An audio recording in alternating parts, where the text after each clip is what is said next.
I'm Titus Jackson. Welcome to Jackson News Live. It's been 8, 9, or 10 weeks since the Jackson family has decided to start quarantining for the good of society, and things are positively going great. The great dishwashing boycott of 2020 is now over. The Jackson Family Labor Union President, Rihanna Jackson, has decided to once again do the dishes, thanks to the mayor of Titustown, Titus Jackson, rescinding his controversial 1 square per movement toilet paper rationing law. After a long, hard, grueling negotiation with the head of the union, the toilet paper shortage has ended. The citizens of Titustown are now allowed to wipe with multiple squares of toilet paper. We can all gather together and sing that song my forefathers used to sing, 3 at last, 3 at last. We can wipe our booties with 3 at last.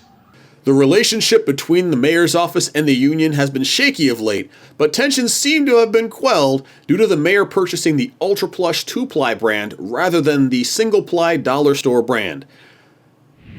In other news, Scruffy, the loud and obnoxious toy porg doll that is a staple of the Jackson household, is now in critical condition after suffering a major accident. There is footage of the incident, but I have to warn you, it is of a graphic nature. Hello guys, it's me, Rain, as usual, and again, and I'm here with my friends, Scruffy, Tiger, and Pinkie Pie, well, Digital Pinkie, and I'm going to be doing a tea party. Make sure to hit that like button and subscribe.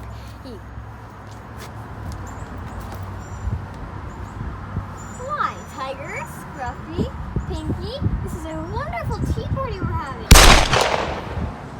Scruffy? Scruffy?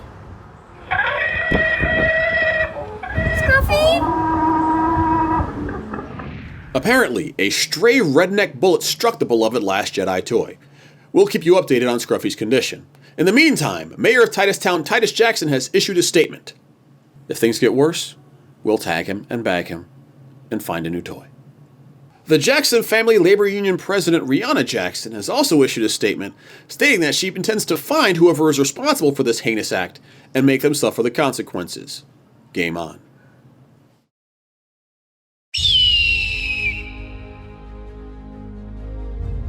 Hey America, that's me, Senator Bob Barnes.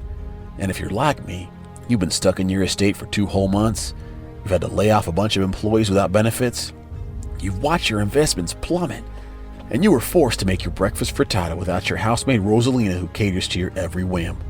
Life is unbearable. Well, I think it's time that we Americans fight back against this tyranny with my new initiative. It's called the Rush-In Roulette Plan. It's a simple one, really. We just open everything all back up, 100%. No social distancing, no masks, and take our chances. It's freedom, baby. It's true, some of the old fogies and some of the other vulnerable people in our society may die, but in the end, they are a sacrifice that I and all Americans should be willing to make. You need your job back.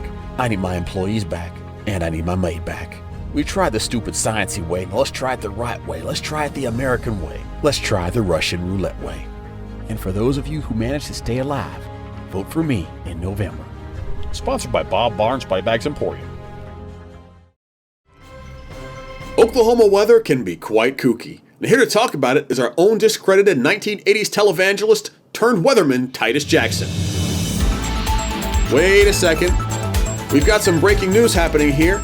Apparently, there is a petition to recall the mayor of Titustown, Titus Jackson, due to some footage that has surfaced. We don't know a whole lot about it here in the station, so we're going to go ahead and go to our second-born daughter correspondent, Rain Jackson. How you doing there, Rain? Good, sir. I found surveillance footage of Scruffy's shooter. That's impressive. I was told by the mayor of Titustown that the security cameras were disabled. Yes, that's correct. They were turned off, but I turned them back on as soon as my Halloween candy started going missing. And that's when I found footage of Scruffy's shooter. I'm sending you that footage right now. Well, that footage is pretty wide and could be just about, And I'm sending it to Mom, too, so you busted. As you can see by the footage that has been somehow put up outside of my control, this is a very blurry, inadmissible image that shows what appears to be a 4-foot-tall Asian woman, possibly a member of the Japanese pork trafficking ring. We will definitely keep you updated on this story as the details come in. That may be, however, with a different anchor, as I've just received a text message from my wife stating that she is considering leaving me and taking custody of our 3 children, given some of the recent allegations against me. I will, however, get to be sleeping on the couch for the foreseeable future. Well, that's about all the Jackson family news we have for you today. We'll see you next time.